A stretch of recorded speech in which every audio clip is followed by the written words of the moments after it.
and how are progressive, or whatever you want to call them, how are campaigns designed to build on change and organize for change, especially in the rural states, faring in a time of lockdown? We've had our next guest on before. He is a Democratic candidate for governor, that is to say, candidate in the Democratic primary in West Virginia. Stephen Smith is part of a group called West Virginia Can't Wait. We've talked about their model of organizing for change in a state like that. And now the world has changed.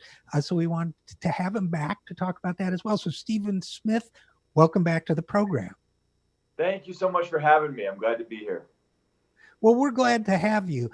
And I guess my first question is, the last time you and I talked, and I've talked to other West Virginia Can't Wait members, very intrigued, as many people are, by the model you guys have put together of community. I would call it community organizing, community based organizing. So that it's not just a political campaign of one person or a bunch of individuals, but it's actually part of organizing the state.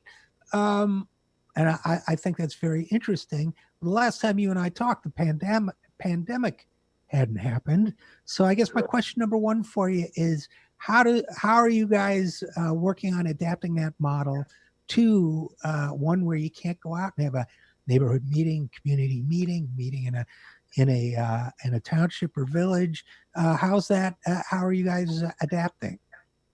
Well, we're doing the best we can. In some ways, we were built for this kind of crisis. That the argument we've been making for the last 2 years is that the people of West Virginia are the ones who always end up having to govern ourselves anyway.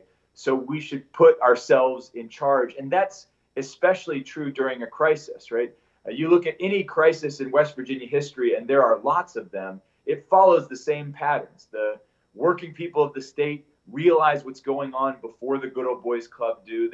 They jump into action. We jump into action, organizing food distribution. We show up with pickup trucks. We show what's possible from the bottom up. Eventually, the good old boys club understands what's going on, and they try to figure out how to take credit for what we're doing, or even worse, they start profiteering. And then at the end of all of it, we're the ones left carrying the bag, the left to clean up whatever devastation has been wrought. And so we weren't surprised when a crisis happened. We'd actually talked about what do we do if and when some natural disaster happens, because we're used to seeing those in West Virginia. And what it looked like was that in about a 72-hour period, we completely reimagined the campaign. So we put up our coronavirus response website up before the state of West Virginia had their own. Within 72 hours, we convened all of our county captains and constituency captains, our candidates, and stitched together an economic relief plan and coronavirus response policy plan, and ours was up and running while the governor was still telling people to go eat at Bob Evans. But I think the centerpiece, I know we have to laugh sometimes so we don't cry. The And to centerpiece be of our clear, strategy. it's no diss on Bob Evans. That makes the statement No, it's absurd. not Bob Evans' fault. In fact, Bob Evans, I think, tweeted afterwards encouraging people to stay home. I mean, Yeah, this is what it looks like, though, when we allow people to govern who have never struggled, right? People for whom politics is just sport. They show up. They're always following and lagging behind at best, and trying to profiteer at worst. But the centerpiece of our strategy after the pandemic hit was that we turned our field operation into a COVID response team. I actually just looked up the numbers this morning. So in the last less than 2 months, we have recruited, trained, and supplied 359 neighborhood captains stationed all across West Virginia. And each one of those people is responsible for 100 of their neighbors. So they're checking in on a weekly basis to say, do you have what you need? Do you have food, medicine, unemployment benefits?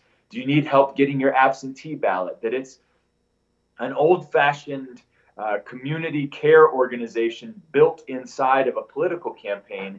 And we constructed that entirely new model in the course of those 72 hours simply by listening to our people who said, you know what? We now, as a campaign, have two responsibilities. We still have the responsibility to try and win a people's government in West Virginia. And we got to keep doing that. And we have a responsibility to use what power we've collected to actually try to reduce the suffering of our neighbors. And so you've got campaign volunteers delivering groceries and helping get people connected to their local utilities to renegotiate their electricity bills, and on and on and on. So it's inspiring because it shows what government can be, and it's infuriating because yet again the people of West Virginia are left to govern ourselves while the state government lags behind. And again, we're talking with Stephen Smith, who is a candidate for governor in West Virginia and part of the West Virginia Can't Wait campaign, one of the co-founders. So, Stephen, let me ask you, you guys, it sounds like you guys are doing great work, organizing, using your infrastructure to show people what can be done. But at the same time, it's more than worrisome to me to see and to hear what I've been hearing about, for example, a lot of people, 33 million, I think now is the official number, probably higher, much higher, been thrown out of work by this pandemic. And, I'm hearing terrible things about how this current administration and current government has responded to the crisis on multiple levels, including, I hear there are terrible problems with people getting their unemployment benefits. Mm-hmm. So you're right. I think the only thing I can say to that is that we're not surprised, unfortunately, that to give you an example of the scale of the problem we're up against in West Virginia, and this is true around the country, more than 3 times as many people have applied for unemployment benefits in the last 2 months in West Virginia as applied for unemployment benefits during the entire 2008-2009 recession. That for anyone who's uncertain, what we are on the brink of is something akin to the Great Depression. We don't know how deep, we don't know how long, but what it does is puts our entire country to a decision. Even more so than 6 months ago, we are at a precipice where one of two things is going to happen in American history right now, that we're going to define the next generation in the next 6 months.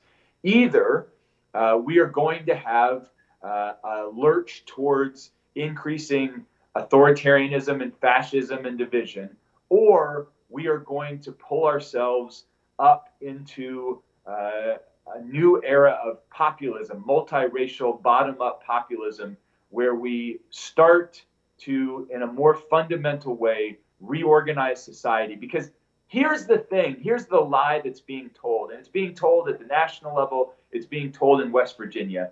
The lie that's being told, frankly, by too many leaders in both parties is that right now the people of America have a choice. They can either choose their health or they can choose their bank account, but they can't choose both. In West Virginia, we know that's a lie. It's the same choice they gave the coal miners 100 years ago. It's the same choice they gave our educators 2 years ago in West Virginia. This is the wealthiest time in the history of the world. The wealthiest country in the history of the world. We should not and don't have to choose between those things.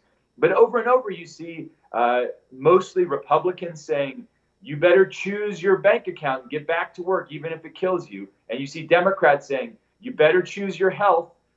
Sorry, we can't help you more, but you need to stay home and protect your health. And unfortunately, we're not seeing national leaders, certainly not state government in West Virginia, giving the obvious third option, which is to say, if we address wealth inequality at its root, we actually have plenty of money, plenty of wealth to make sure that no one who is at home because they're afraid for their health or their family's health should ever have to go back to work until they're no longer afraid for their health. That is the reason to be a wealthy society, is to be able to weather these kinds of challenges. And yet, what's happening in America, the fissures between the wealthy good old boys club and everyone else are becoming greater and greater in this time of crisis. And again, it does not have to be this way. Again, we're talking with Stephen Smith, candidate for governor in West Virginia, and also represent a part of the West Virginia Can't Wait Coalition. So, Stephen, let me ask you an unfair question, maybe, which is if we were in an alternate timeline, Stephen Smith is governor of West Virginia already, maybe with a friendly legislature, maybe not. You can decide for yourself. What would you be doing differently in the governor's office that's not being done today? Well, we have a very clear answer to this, and we've had it up on our website for the last 6 weeks. People can go take a look at it, wvcan'twait.com/coronavirus. But I'll give you a handful of examples. One is you've got to make government work faster and better. So you alluded to this before. There are thousands of West Virginians who have not received their unemployment benefits. And so they're calling us. I mean, our organization, me personally, our staff and volunteers are taking unemployment calls and trying to funnel them to the state unemployment office because people are calling 200-300 times in a day and not getting through.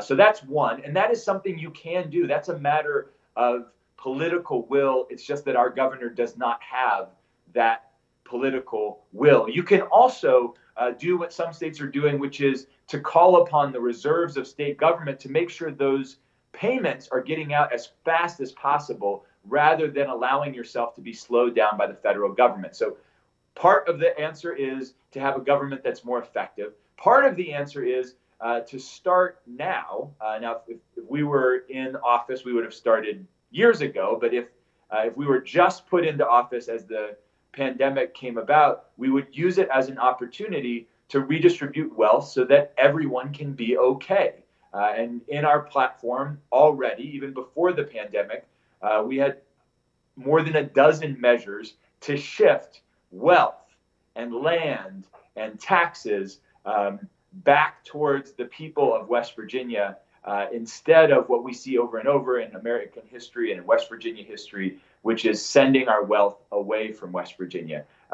It also looks like some common sense things that we've learned from history, which is using industry and sort of existing manufacturing for new purposes. That just as folks are calling on the federal government to use the Defense Production Act, as governor, we could have reached out to and would have reached out to small businesses and manufacturers to say, let's make West Virginia a national leader in producing PPE and selling it across the country so that we can keep our people working and keep our economy going and keep people healthy and safe.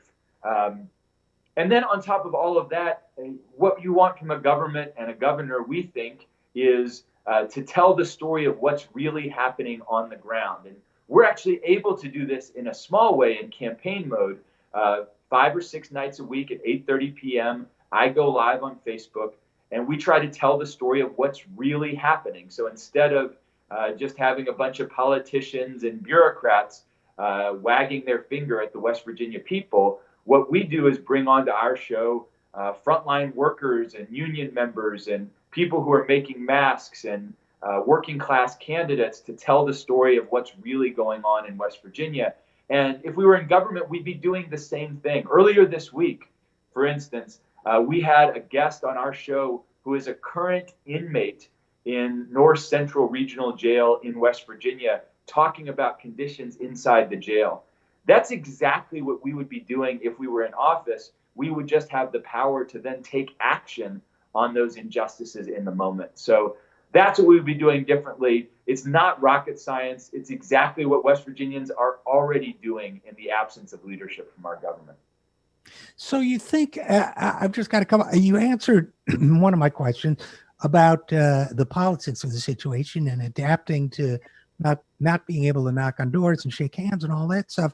Do you think that this is a chance to explain to people without getting into the usual red state, blue state kind of divide, getting back to maybe the way it was 75 years ago, where people in a state like West Virginia, and more recently, where people in a state like West Virginia uh, basically just voted if they thought they could trust the person, and if you restored some kind of trust in government again. Is that part of the West Virginia Can't Wait scenario for change?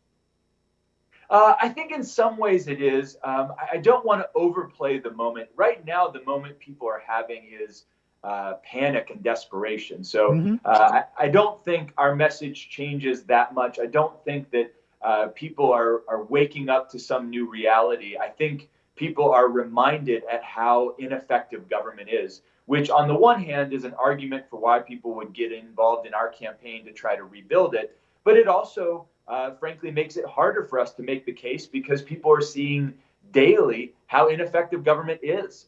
And so it cuts both ways. I think the main responsibility we have as a campaign is to meet people where they're at, to provide direct assistance, continue to invite people into the process, and as much as possible, show the people of West Virginia, but also show our current government that there is an alternative. We want the governor to steal our ideas and implement them. And in some ways, he has started to do so here and there, although, of course, not as boldly as we would want. But that's our job isn't that much different, except we have this immediate responsibility to meet a need for information and resources that isn't being met by government. And hopefully along the way, people see that maybe we're offering something different. And if they see that, then we will win. If they don't, then we won't. But either way, we're going to be fighting these same battles for the next 10, 20, 30 years. The change we're interested in is generational, not electoral. So we're built for the long haul. And part of that, and that's great, and part of that challenge is to explain to people that it's government. The fact that government isn't working isn't because government doesn't work. It's because you got people running the government who don't care about making it work. Is that fair? Yeah, and we never have to work very hard to make that point. The people of West Virginia are well aware that politics is corrupt at its root. And so some of the things that are most effective about our campaign are the plans that we've built from the bottom up, listening to West Virginians. For instance, the creation of a state corporate crime and political corruption unit associated with our state police. That right now there are no state police officers in West Virginia who have the freedom to work corporate crime and political corruption beats. And that's part of why we see corporate crime and political corruption run rampant. It's also why we don't take corporate PAC money or money from big pharmaceutical companies or out-of-state landholding companies, because we don't want to owe those people anything. And those elements of our campaign were built from the bottom up and are a direct reflection of what West Virginians already know about government, which is that at its current situation, it does not belong to us.